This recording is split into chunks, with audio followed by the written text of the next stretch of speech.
పనులు చేసుకున్నంత కాలం మనిషి ఆరోగ్యంగా ఉన్నాడు. ఎప్పుడైతే మనిషి పని చేయకుండా మెషిన్లు వచ్చినాయో మనిషి బాడీకి ఎక్సర్సైజ్ తగ్గిపోయింది.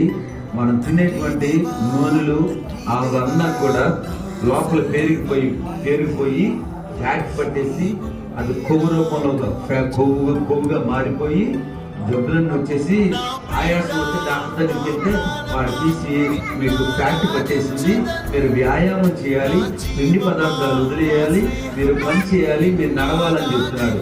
అసలు పని చేయండి రా బాబు అని ముందే దేవుడు చెప్పలేదండి. పని చేసినంత కాలం మనుషులు ఆరోగ్యంగా ఉన్నారు.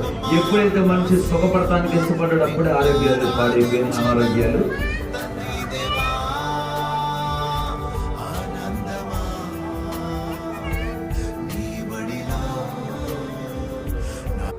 ఏ పని లేకపోవడం ఏంటండి? బట్టలు తుక్కునే పని లేదా, అంటు తోముకునే పని లేదా, వంట చేసుకునే పని లేదా? అదంతా అయిపోయిన తర్వాత నీ కోసం, నీ భర్త కోసం, నీ కుటుంబ రక్షణ కోసం, నీ కుటుంబం ఆత్మీయంగా వర్ధిల్లే దానికోసం నువ్వు మోకరించి ప్రార్థన చేసుకోకూడదా? బైబిల్ చదువుకోకూడదా? వాక్య ధ్యానం చేయకూడదా? ఎన్ని పనులు చేయడానికి. కానీ ఇక్కడ వాక్యం ఉంటుంది, ఏ పని చేయక పనుల జోలికి పోతున్నారంటే అర్థం ఏంటంటే వీళ్ళు బట్టలు ఉతకట్లేదు, వీళ్ళు వంట చేయట్లేదు, వీళ్ళు ప్రార్థన చేయట్లేదు, వీళ్ళు వాక్యం చదవట్లేదు అనే అర్థం. అట్లాడరు. అంతేగా ఇన్ని పనులుంటే ఏ పని చేయకంటే అర్థం ఏంటంటే వీళ్ళు ఏం చేయట్లేదు. తిరగటానికి అలవాటు పడినోళ్ళు, ముచ్చట్లకు అలవాటు పడినోళ్ళు అసలు పని చేయలేరు. పని చేయలేరు, వాళ్ళు చేయరు కూడా. ఇంకో మాటలో చెప్పాలంటే ఇక ఆయన అన్నం వండుకొని ఆ గంజో గడుగు వేసుకొని తిని ఆయన మళ్ళీ పనికి పోవడమే. స్తోత్రం. ఎట్లాంటి వాళ్ళు కూడా ఉన్నారు అయ్యగారు అంటే ఉండే ఉంటారు.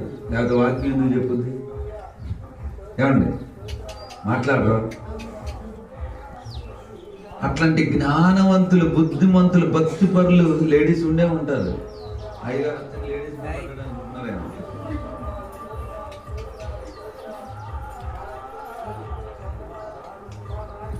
అది ఎక్కువ కూడా ఎవరి వాళ్ళు వచ్చేది.